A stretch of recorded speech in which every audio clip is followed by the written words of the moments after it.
Hi everyone, welcome back to my YouTube channel. In today's video, I will be showing you a quick DIY on how to remove your lint balls from fabric materials. If you want to learn, just keep on watching. Alright you guys, so we're going to start off by using a Gillette Sensor 2 razor. You want to make sure that it's clean and brand new to shave off the lint off from the material.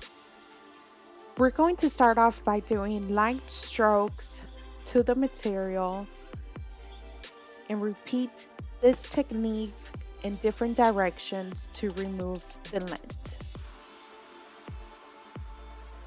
Keep in mind, you guys, you can do the same technique when you have lint on your winter sweaters, your scarves, your hats, your jeans.